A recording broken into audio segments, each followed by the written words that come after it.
Erfgoed is eenvoudig gezegd alles wat voor de volgende generatie bewaard moet worden. En eigenlijk kan dat van alles zijn. Gebouwen, kunstwerken, maar ook feesten en gewoontes. Op sommige plaatsen komen verschillende soorten erfgoed samen.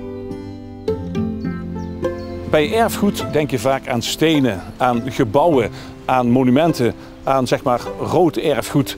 Maar er is ook zoiets als landschappelijk erfgoed. En dat is zeg maar het groene erfgoed.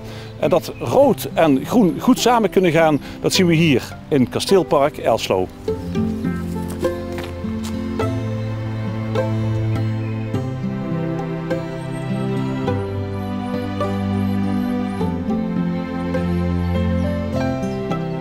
Edmond, dit is kasteel Elslo, sterker nog, het derde kasteel Elslo. Het derde kasteel Elslo. Het eerste kasteel Elslo heeft in de middeleeuwen waar nu de Maas stroomt gelegen. Die Maas is deze kant uitgekomen en die heeft uiteindelijk dat kasteel verwoest en nog wat oorlogen bij, dat verdween. En toen lag hier, en dat kun je eigenlijk zien waar nu die groene rand ligt tegen de toren aan, stond het huis van een bierbrouwer. En dat was een rijk huis en dat werd het tweede kasteel Elslo. Ja, waarom is dat weg? Brand. In 1885 brandde dat af. En toen hebben de eigenaren eigenlijk de dienstgebouwen omgebouwd tot het derde kasteel Elslo.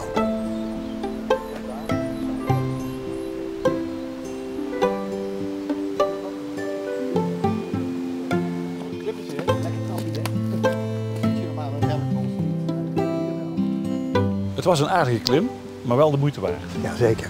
En daarom heb ik je ook mee naar hier genomen. Dit zijn de doorkijkjes die passen bij die oude landschapsparken uit het begin van de 19e eeuw.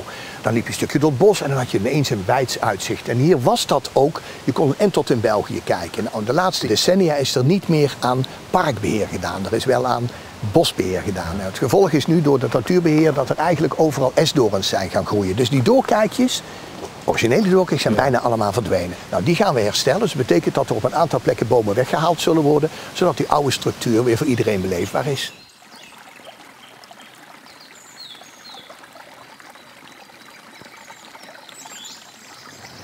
Dit is, Robert, nou zo'n bijzonder plekje waar geschiedenis en natuur bij elkaar komen, maar vooral de geschiedenis. En dit is het Drage Putje. En dit was een oude wasplaats waar de vrouwen, zullen het wel geweest, uit het dorp de was kwamen doen, want er is vers water. Maar wat deed nou de kasteelbevolking? Die ging daarnaar staan kijken. Oh, aapjes kijken. Hoe het volk beneden aan het werk was. En het padenpatroon was ook exact in dat park zo opgedeeld dat het kasteelbezoeker en de mensen uit het dorp elkaar nooit kruisten. Het dorp mocht hier niet lopen. Kijk, hier zie je dat die twee paden van de adel en van het volk ook eigenlijk een soort pleintje geworden zijn. Ja. En die historische situatie willen we herstellen. Dat betekent dat we eigenlijk een haag gaan planten tussen die twee paden. Zodat de kasteelparkbezoeker en het volk voortaan uit elkaar gescheiden zijn. Zoals het ouderwets. Ja, dat is iedereen telt mee tegenwoordig gaat en daarom gaan we er natuurlijk een poortje in zetten. Maar als mensen hier komen, moeten ze wel voelen, oh, zo was die oude parkstructuur. En zo zie je dat wat een natuurgebied lijkt, eigenlijk een heel sociaal verhaal vertelt. En dat gaan we weer teruglevend maken.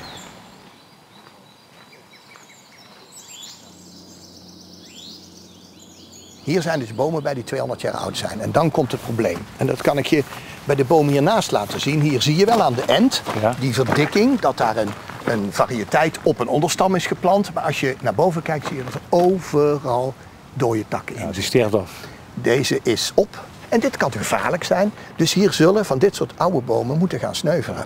En die maken dan plaats, of er komen dan anderen terug, exoten. Maar ik heb altijd begrepen dat exoten niet zo gewenst zijn door jullie. Dat klopt. In een natuurgebied wil je dat niet. Maar in zo'n cultureel erfgoedplek als hier pas je je aan en kies je soorten die niet gaan woekeren, want dat wil je niet, want dat is overal het natuurgebied. Maar in een park een accent toevoegen door herfstkleuren, door vruchten die er aan zijn. Door de blaadjes? Door de blaadjes. Het moet variatie geven, het moet voor het genieten zijn. En daar hebben we adviseurs voor die ons precies aangeven, die variëteit past heel goed bij zo'n park uit het begin van de 19e eeuw. En dan over 50 jaar staat hier weer een mooie boom. Maar het doet nu even pijn, omdat we moeten gaan kappen. Wij kappen ook even, maar keren zo terug in Elslo.